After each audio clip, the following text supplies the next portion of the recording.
We study billionaires, and this is episode 101 of the Investors Podcast. Today's episode is brought to you by RealVisionTV.com. Real Vision is the #1 video-on-demand channel for finance where the world's greatest investors provide full-length interviews and behind-the-scenes access. This is a service that Stig and I both use every single day because of the enormous value and insights we gain from listening to billion-dollar portfolio managers. If you want to test out Real Vision TV for 1 week free or get a 10% discount on your subscription, use our coupon code TIP, which stands for The Investors Podcast, today. Broadcasting from Bel Air, Maryland, this is The Investors Podcast. They'll read the books and summarize the lessons. They'll test the waters and tell you when it's cold. They'll give you actionable investing strategies. Your host, Preston Pish and Stig Broderson. Hey, how's everybody doing out there? This is Preston Pish, and I'm your host for The Investors Podcast. And as usual, I'm accompanied by my co-host, Stig Broderson, out in Seoul, Korea. And today we read a book. And this one was really a lot of fun for me. I really enjoyed this book. I don't know if Stig, did you like this or? Yeah, that was really interesting and a very different way of looking at leadership and success. I don't think we covered this angle before, Preston. Yeah, so this was good. So the name of the book, since we didn't tell you, the name of the book is Creativity, Inc. And this was all about the founding of Pixar. This was written by Ed Catmull. He was one of the key founders of Pixar. And so he wrote this whole book, and what he really captured in this book was a couple different things. Just from like a top-level point of view, he tells his story of how he got involved in making 3D animation movies. And then he really gets into this idea of how do you create a business that focuses on creativity and doing things that have never been done before. And then more importantly, how do you protect that business from becoming obsolete as more competitors enter the market and time marches on? How do you continue to keep that startup feel and that creative energy flowing within the business? So this was really interesting. Now, I want to highlight, our show really tries to study billionaires and how people kind of achieve at that level. I do want to caveat this episode that Ed Catmull's, his personal net worth, the guy who wrote the book, is around $10 million. So he's way off the mark of being a billionaire. But I will say that he took a startup company, Pixar, and he was one of the key people that helped Pixar grow to this $7.4 billion valuation whenever it was sold off to Disney. And Ed was instrumental through that entire process, along with Steve Jobs, who was really the main guy who owned all the equity in Pixar and was funding them through all of this while they were not profitable and really kind of gave them the start. So this is really kind of a story of Steve Jobs and Ed Catmull working together and a few other key players kind of building Pixar into what it was. So that's why we chose this book. So Stig, you liked it. I liked it. So what I'm going to do is just kind of tell the story of Ed Catmull, kind of starting off, and Stig's going to chime in and kind of help me out. But then the thing that I really want to talk about are the 4 things, and Stig, I know, has a couple of things that he wants to hit, of really the key findings that Ed came up with that really kind of set Pixar apart from all their competitors and how they were able to dominate this market. And I really want to talk about how they really kind of completely changed the landscape of creating animation films. So we'll talk about that kind of in the second half of the show. So to kick this off, let's talk about Ed and his story and his journey of creating Pixar. So he starts off the book with this amazing story about watching at a very young age. Do you remember his age, Stig? Like 12 years old? Or, I mean, he was like a young kid, right? Yeah. But at a young age, he watched this video of Walt Disney, and Walt Disney was describing on this video how he has achieved so much success with animation. And his big point was that with the characters that he draws, he wants the emotion and the expression in their face to really come to life so that you can feel the emotion coming through that cartoon character. So if you were going to animate for Pixar, they animated a lamp that's like their logo kind of jumping across the screen, and then it kind of turns and looks at you. And does like this thing that you actually think that that's a living object. And that's really what Walt Disney was describing in this video that Ed Catmull watched as a young kid. Well, that video had such a profound impact on Ed, even through adult life, and he never really forgot this interview with Walt Disney. It had such a profound impact on him. And so, like I said, Ed went on to major in college in computer science. He then started working for an ARPA, which is the one that I'm a little bit more familiar with is DARPA, which is this government organization that they put a bunch of money and they invest a bunch of money into. And the government makes these large leaps in technology and technological advancements because they're funding things that are like a 10x jump in capability. They have like these moonshots, if you will, in capability. So Ed Catmull went to work for this, at the time when he worked there, it was called ARPA. And one of the things that he did at ARPA was he was one of the pioneers, one of the first people that was creating 3D animated objects on computers. And when he was doing this, it was at a time where really kind of 3D animation, there wasn't much processing power on the computers that they were using to actually do this well. Like the objects that they were building were really generic and really basic.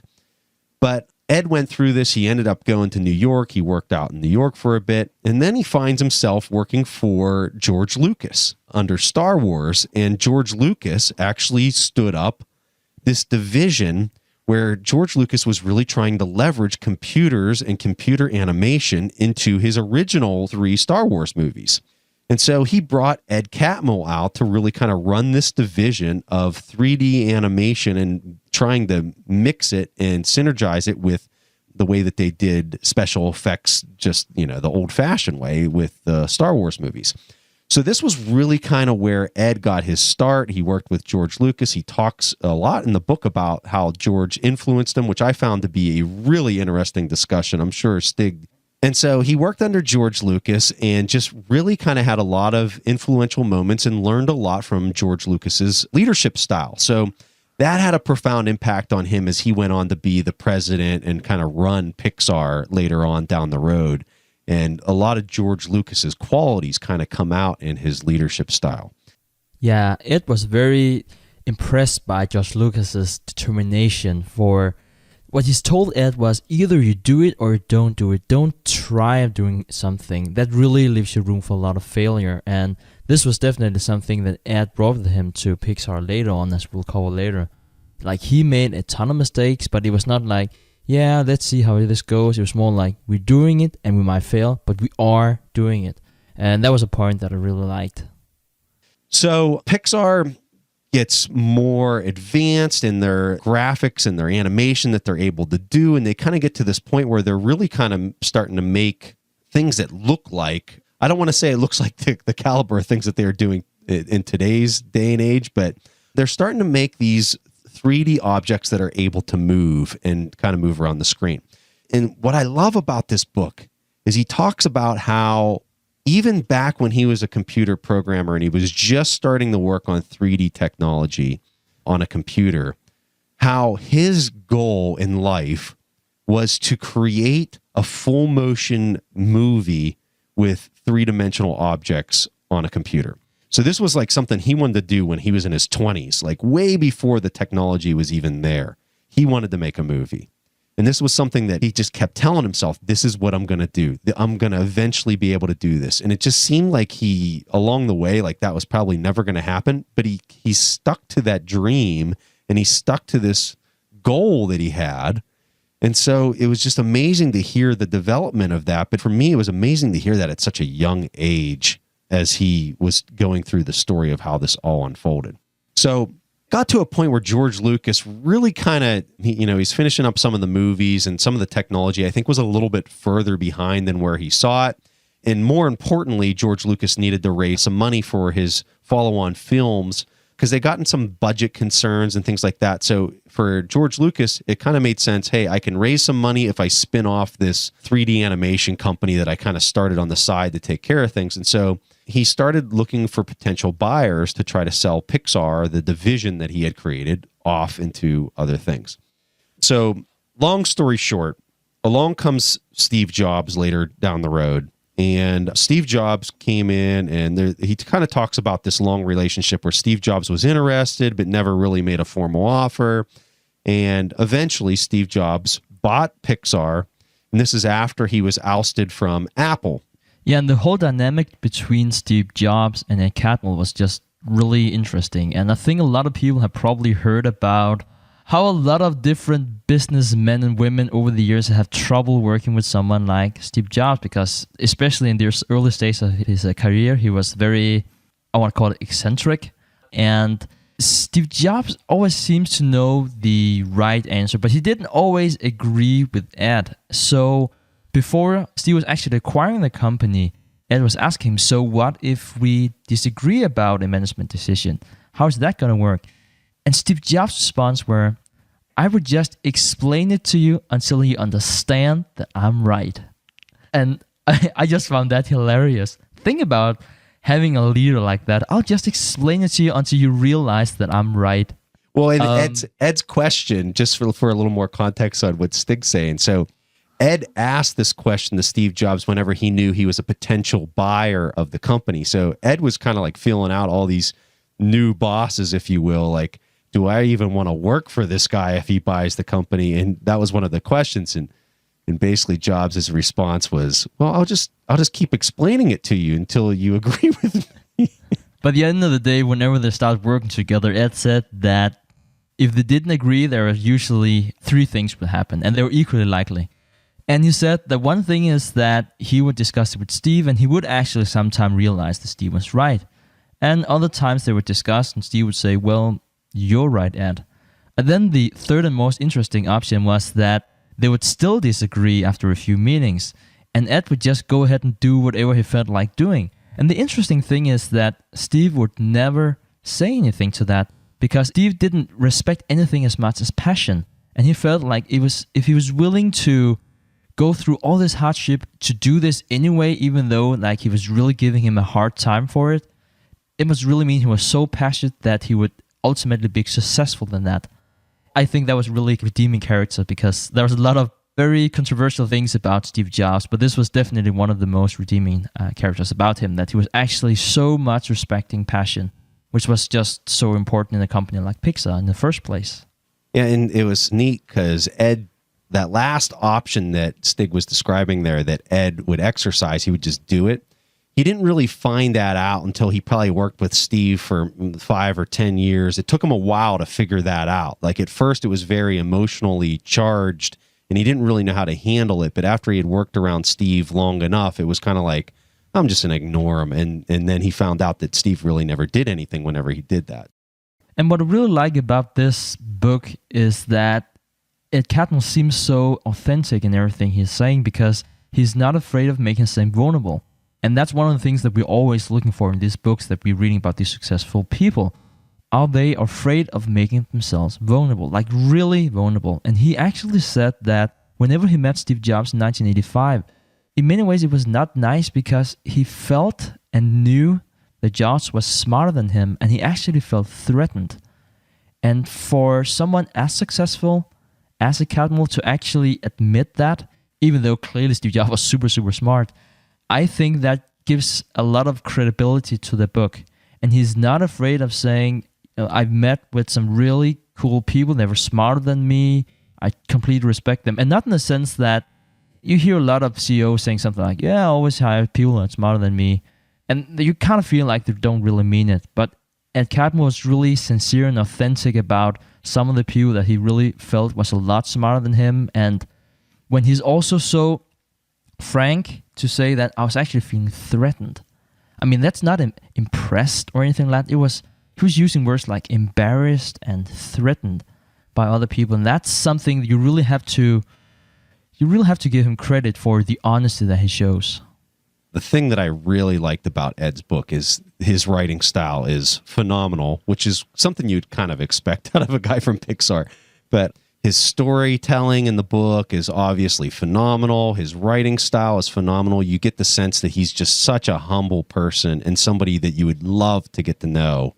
Okay, so we'll continue on the story here. So one of the things that I really liked about the story between Ed and Steve Jobs is he really kind of talks through a lot of Steve Jobs' the way he saw the business evolving, the way that Steve thought of things from an owner, from like, hey, Disney's going to do this next, so you guys need to be prepared and set yourself up for this decision that, you know, Disney's going to come at you and they're going to want it to renegotiate at this point. So we have to situate ourselves and maneuver ourselves into this key position before. So from like a business standpoint, if you're really wanting to understand acquisitions for large, big billion-dollar acquisitions and how some of these guys, some of these billionaires think through things, you got a little of that in this book. And I really enjoyed that conversation. It was really, I'm not going to get into the specifics on the podcast, but if you would read this book, I think that for people out there to hear that conversation and to hear that thought process,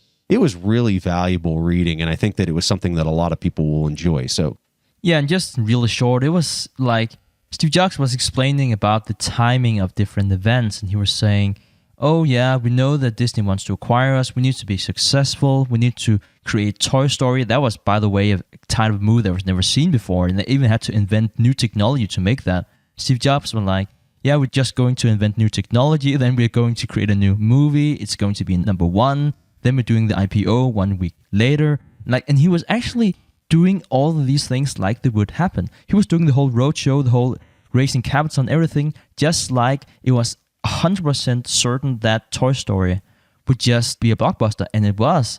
And then Disney 1 week later or something actually called them and renegotiated the contracts, just as he said, and they offered him what seemed an obscure amount of money, but it was exactly what Steve Jobs actually predicted.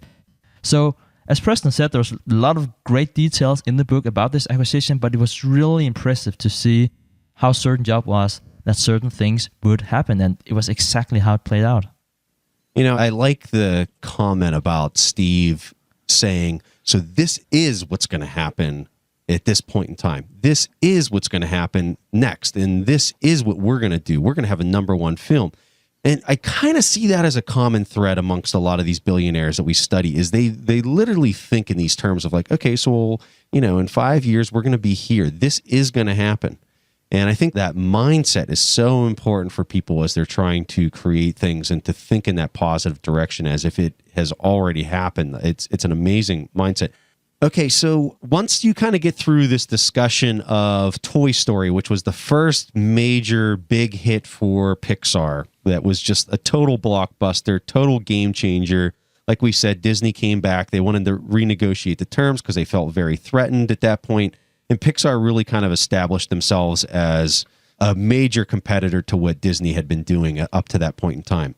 So this is where Ed talks in the book about a real change in his own personal life, because from the time he was in his 20s until this occurred, which I don't know what his age was when Toy Story came out, but I would guess he was, 50 years. I really don't know what his age was, but he was older at this point.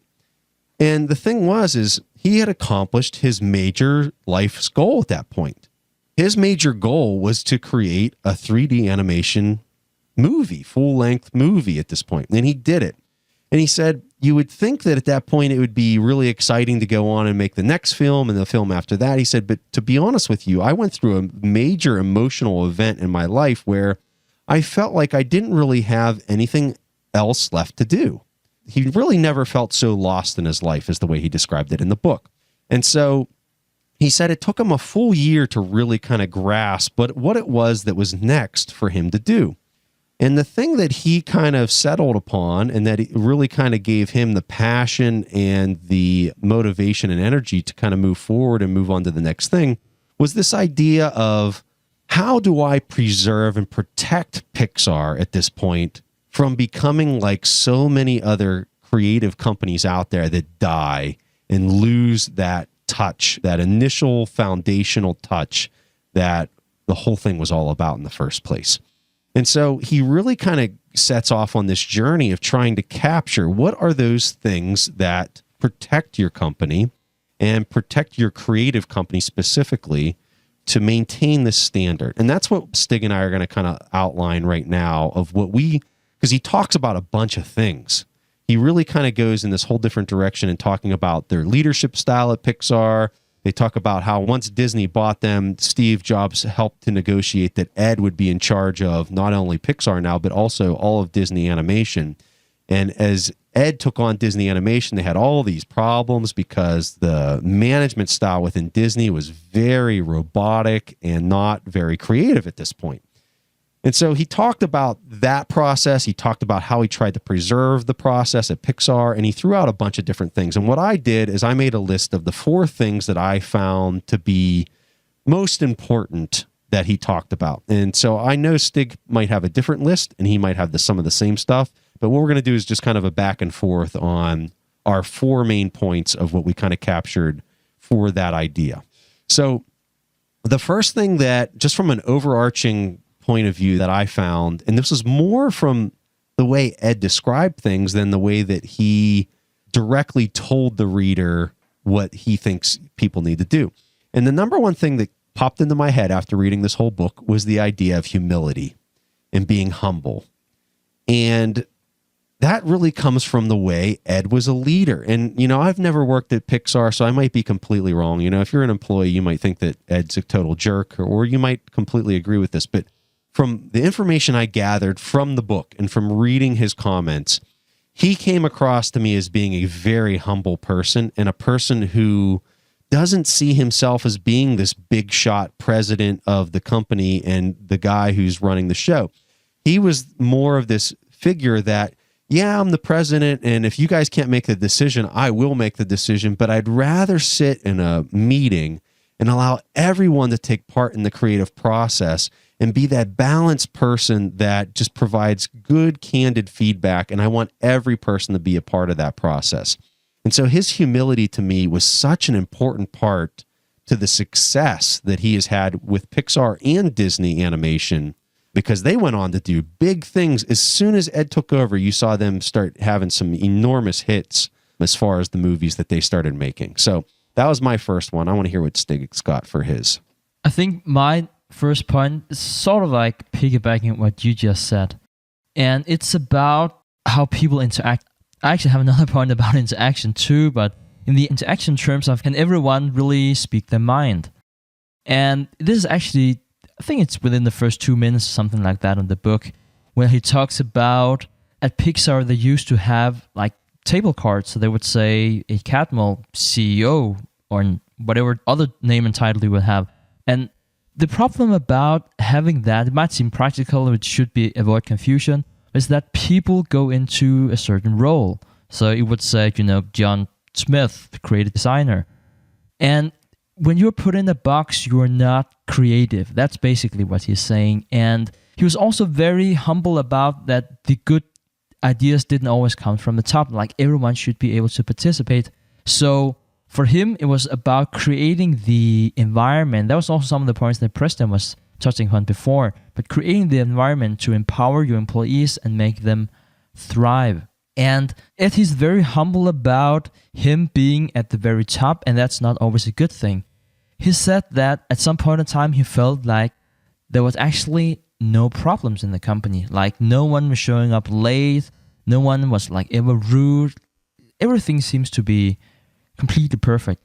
And he questioned that, and he said, is that because everything is perfect now, or is it because my reality is very different from the reality that my employees experience? And what he figured out, probably not surprising when you hear it, but what he figured out was that it was just his reality. Because he was now the CEO of this big corporation, then people would behave differently around him. They would give him more attention. They would listen more to his ideas. Like, that was not the way it actually worked at Pixar. Everyone couldn't just speak to each other the way they wanted to. That was really strict hierarchy, which is not always good in creative environment. So again, this speaks about his humility as well, and also speaks well of him in terms of being open to the idea that his reality is not everyone's reality. And I really like that point. So my next one is refinement. And let me just provide an example. So have you ever, when you were in college or high school or whatever, and somebody hands you a paper that they just wrote that was, a creative process. When you write something, it's a creative process because you're creating something that's never been written before. And this person would write this and they'd hand it to you and they'd say, hey, can you read this over and tell me what you think? And, if you see any grammar mistakes or whatever, fix it or whatever, proof it. So what I find, and this is so common in so many people, is when they write something, they literally just finished writing it. They hadn't even read the whole thing from beginning to finish, and they've already handed it off to you to review for like the final product. Like they're getting ready to turn it in, and they just want one person to look at it. And you can tell when you're reading it for the first time that the person themselves that wrote it never even refined it themselves. They just looked at it, they just typed it, and that was it. And I read a book a long time ago that was very influential for me as far as writing. And the title of the book is The Elements of Style. And this book is all about that idea of refinement. And it goes straight to the stuff that Ed was talking about in this book at Pixar, is they are obsessed with refinement. They want to go, once they get something okay, it's a 10% solution, let's go back. It's almost like a sculpture. You knock off the big chunks at first, then you go back and you refine it a little bit more, and then you refine it a little bit more. Then once you really kind of call it the hand on the sculpture, you can really start digging into the details and really kind of breaking it out. But you wouldn't start off with a sculpture by making the hand perfect and then trying to do the rest of it.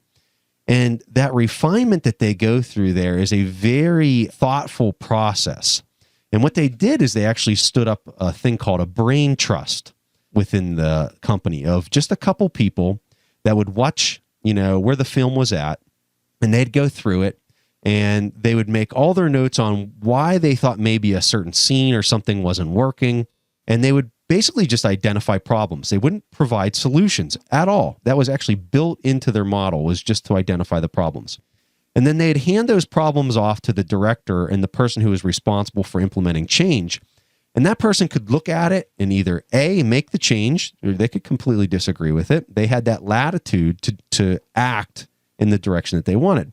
But this brain trust acted kind of like the audience and the viewer, if you will, to provide feedback and comments. And they constantly were going through this refinement phase in order to make their product perfect and optimal.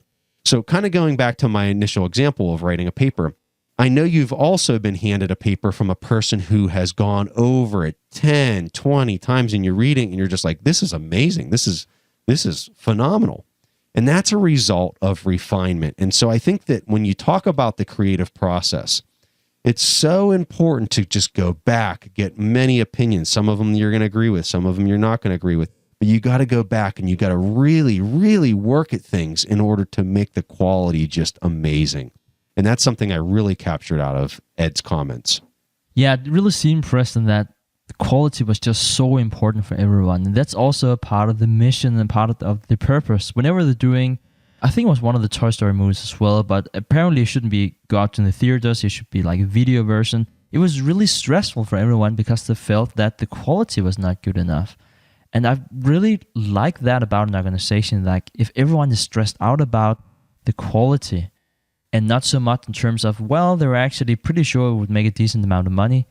But it seemed like people didn't care about that too much. It was more about, well, quality, because that was the purpose why they were there. So that was my third selection as well, Stig, was about the quality. But where I would like to maybe even comment on that a little bit more of like, so why are they so obsessed with pumping out top quality? And what it really comes down to is they care about their customer. They care about the viewer so much that they do not want to give them a bad product. So it's actually customer focus when you kind of pull back the onion a little bit more on it. Like, okay, so why are we so obsessed with quality? Is because we want to make our customers extremely happy.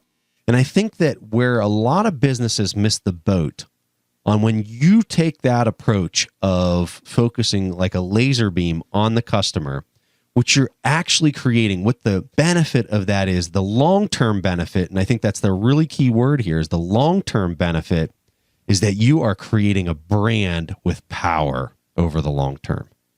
And so that's why when you look at Steve Jobs with Apple, quality was like, there was nothing more important than the quality of the product. You look at Pixar, which, Steve Jobs owned it for the longest time, and Ed shared that vision of quality with him and that focus on customer experience. And that's why the brand got so strong. And what a common theme that we see. I mean, Amazon, you name it, any big major company out there, and that is how they operate. They are so focused on the quality and the customer experience.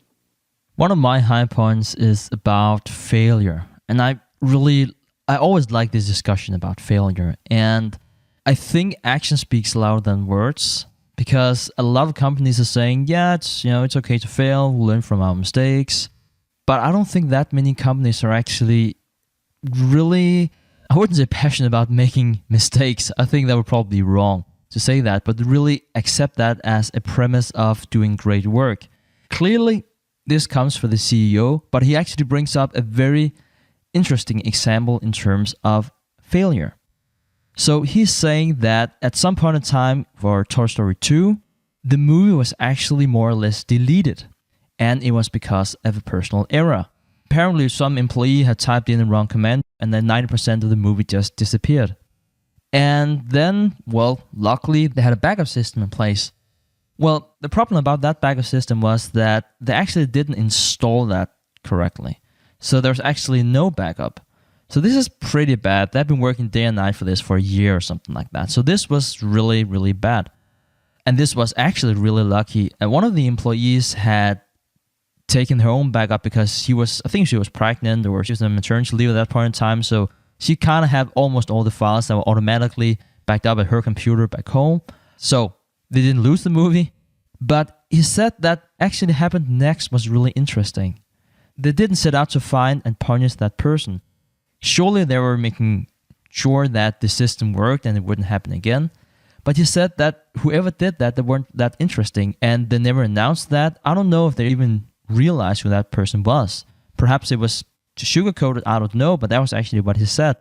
He said that his thesis was that his employees had good intentions. And even if they had good intentions, they must still mean that random events occur. But at the end of the day, it's not a question about random events, it's a question about trust. And if you don't trust your employee, you can't have a good organization. And he said it was just something that just happens. I found that point really, really interesting. And I think it's really admirable that they're actually not setting out to find that person, because I think a lot of organizations would look for the scapegoat. I think that would be the first thought that would come into people's mind. If you're wanting to learn a little bit more about that concept, we did an episode on a book called The Speed of Trust. I don't remember the episode number, but it gets into a lot more details of what Stig's talking about. And for me, I totally agree with you, Stig. The message that's now sent to the rest of that entire company is, I think I can actually trust this company. I think that they genuinely care about me, even if I make a mistake. And boy, let me tell you, you're going to get some real performance out of people when they start thinking like that for you. And here's another comment I want to kind of make for maybe our younger listeners of the show, especially ones that are maybe at the point where they're thinking about what career field I want to go into and work in starting out, is think about a culture that you want to work in. We talk a lot about the financial sector, and I can tell you one thing, for most companies, if you would make a major mistake, kind of like the one that Stig described at Pixar in the finance industry, not only would you be fired, but you would probably be paraded around in front of people. You would have been fired so bad. And that's the culture of that community. So each one of these industries, finance has kind of a cookie cutter culture within it. You go to maybe a more artsy kind of background, it has a culture that's built into it. Music industry has a culture built into it. And so what I would tell you is look at your own personality traits that you want to try to protect and keep, and make sure that they totally align with that profession that you're looking to go into, because the longer you stay in an organization and a culture, it will change you, and it can take some of those things that you value most and pull them away from you. So be very conscious of that, because it can really change and manipulate your life in a major way. Not that one's right or wrong. With the main thing is what is your internal values, and you need to find something that when you go into that workforce, it's not going to rob you of the ones that you value most and that you do want to hold on to. So we'll come off the topic, but I think it's really important. Yeah. I didn't really have anything else for the book. Did you have anything else, Stig? Yeah, I had a few points, and I think one of the points that I really liked, and this is actually to say something about how authentic the book was and how we might sometimes be perceived by our own intentions. So in the last part of the book, Catmull talks about the merger with Disney, which happened in 2006. And at this point in time, Catmull and John Lasseter, he was also one of the top guys. Both of them would be running a division between them, so in Pixar and Disney. So they would pretty much take it over. And Ed actually talks about how he wanted to create a creative, sustainable environment. And he ensured the Disney staff that it shouldn't be like, a mini Pixar or whatever you want to call it. I mean, they should still have their own identity. He didn't want to merge cultures because he really respected that the cultures was really different. But as I was reading through this chapter, I was thinking, he is not seeing what is going on here. He was actually doing everything he could do to turn Disney into Pixar. And I don't think there's anything wrong with that. I'm just saying that leaders have to live the culture to be successful.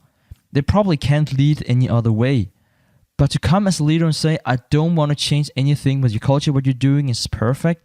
And then what Ed was doing, starting to pinpoint everything that was more or less wrong and firing people that he didn't like. There was too much Disney and not enough Pixar. I was like, did he even see what was going on? And I'm not saying that his intentions were bad or anything, but for me it was just very profound that even someone with the best intentions, he was actually doing the exact opposite of what he was promising himself and everyone else in the organization. So I'm really curious, Preston, what your thoughts were about that section in terms of changing the culture in Disney. I guess I didn't read it that way. I kind of read it a little differently. I think he went in there with the intention of not changing it. But at the same time, I think there was things that were functioning poorly within Disney that did need to be changed. And, he had a model over at Pixar that did work. I mean, that's why they were able to do what they did. And so he took some of the things from Pixar, brought it over to Disney and implemented them. And people that I think he removed from Disney were the people that could not sit in a room and take criticism well or provide comments of criticism to the group and just this kind of open kimono type sharing of information and being open and honest. If you didn't fit that way of interacting, then you just weren't a fit anymore. And I think that was a little bit different to the previous Disney culture that existed. And I think that was a good change. So I guess I read it a little differently than you, Stig. I really did. Yeah, and I'm pretty sure we agree with this, Preston, that he was actually turning the culture into something that was better. I actually think he did that. But I think in that sense, and perhaps this is because there's actually no really good solution to this, sometimes it seemed to me that Ed was looking too much at symbols and not always at the reality. So one of the things that he said was it was very important for him to personally thank each employee, to tell them how much they meant to him and to applaud their effort. Well, whenever I read that, I felt, well, that's really, really nice. And in the way he told the story, it felt like one big family. Now, I've been on the receiving end of that whenever I was an employee. And I had the CEO that, well, he actually knew my name because I was at my office, or I don't want to say my office, my tiny cubicle was just outside his office. So that was actually why we knew each other somewhat. But he had no clue about what I was doing. And he was walking around an entire day in the company and shaking hands and telling everyone like specifically how important it had been. But I just found that so insincere. I mean, I think the intentions was good and the intention is really important. But he had no clue about like 95% of the staff. And it just seemed like, to me, it had the opposite effect. Whenever I read something like this, I'm also very cautious about what people are saying and what's actually the reality. And I'm really sorry if this comes out as something that's negative. I can see, Preston, you have a point, so I'm curious to hear that. Yeah, so I want to talk more about this handing out the checks thing. So it's interesting because whenever I read the story in the book about Ed doing this, I got a very positive vibe from it as I was reading it. And then as I hear your story, Stig, I can also understand and see that viewpoint of how you would have experienced that. And what I think is really the key variable here is in your scenario, you felt like you understood the true intent of your manager. And that was, managers always hand out the checks and they go around and that's what they do. That was in your example, that was the intent that you read on that manager that you had at that point in time. Now, the people at Pixar might have had a completely different read on Ed depending on how they viewed Ed. If it was a very genuine thing that he really wanted to go get to know them. Hey, what did you work on during this film? I really want to know what you did. You can tell, and this is the thing that I found in life, is that human beings can sniff out an intention faster than anything on the entire planet. Okay, that's what I've learned. And so if you buy into that idea and you're listening to this, make sure that if you're doing something and your intent is to really just kind of not be sincere or be genuine, but it's actually self-satisfying what you're doing, people know that immediately. It's not something that they actually have to be told or something that you have to disclose or hear from another person. They can sense it immediately, whether it's genuine or fake. So pay attention to your intentions because everyone around knows what they actually are. Interesting, and thank you for showing me the more positive angle. It could be really interesting to see what actually happened. I think we all have tried to be appreciated by your superior. It's just very different if you feel like that person actually knows this about you and are telling you that you're doing a good job. And then if another person is looking at you, he kind of know who you are. He might even know your name, and he's saying something like, XYZ, I really appreciate your effort and what you have done for this company. We couldn't have done this without you. And then you just hear him say the same thing to the person sitting in the cubicle right next to you. And you just feel, oh man, we're just wasting each other's time. or he has his assistant say, okay, the next person is Stig Broderson. He did X, Y, and Z, and you should thank him for this. Which happens. I mean, I have seen some of this just ridiculous behavior. But you know what? If as a leader, and I guess we're getting into more leadership discussion here, but as a leader, if you go up to the person and they're in your workforce and you say, hey, Stig, hey, tell me all about what you've done this last month. I really want to get to know you. Hey, what's the name of your wife? Do you have any kids? Like, have a candid conversation. It's obvious he doesn't know you. You don't really know him. But when you're candid and you just have a pure intention to get to know the other person, man, it makes such a difference. People buy into it. People respect that. You're being real. You're being sincere. All right. So guys, sorry to kind of get off on a divergence. As you guys know, we like to teach other things than just value investing and all sorts of stuff that we kind of go off on a tangent, but we feel that it's very important information to talk about some of these things, and we enjoy talking about it. So that's why we go off on some of these tangents sometimes. In short, Creativity Inc. is the name of the book.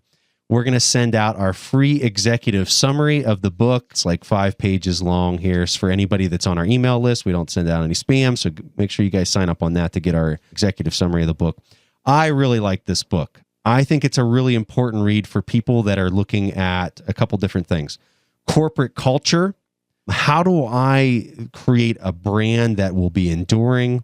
How do I become more creative as a person? If you're in a business that requires creativity, this is a fantastic read. And just if you're kind of interested in the whole Steve Jobs, Pixar kind of business, I think it'd also be a great read to pick up. All right, guys, that was all that we have for this episode. We'll see each other next week. So one of the things that Stig and I are very strict about is not endorsing any kind of service or product that we don't personally use ourselves. So with that said, we give our full endorsement of our sponsor's content, realvisiontv.com. Real Vision is a site that Stig and I personally use ourselves, and it has had a profound impact on the way that we view the financial markets. One of the most important things a person can do is seek the knowledge of highly successful investors and business leaders, and more importantly, understand their thought process and how they make decisions. And with Real Vision, you get exclusive and in-depth interviews and presentations from the world's sharpest independent analysts, fund managers, geopolitical strategists, economists, and investors all in the same place. And right now, because you're listening to this show, we have a special offer for everyone in the TIP community. If you go to realvisiontv.com and put in our special offer code TIP, which stands for the Investors Podcast, you get 10% off your subscription to Real Vision TV.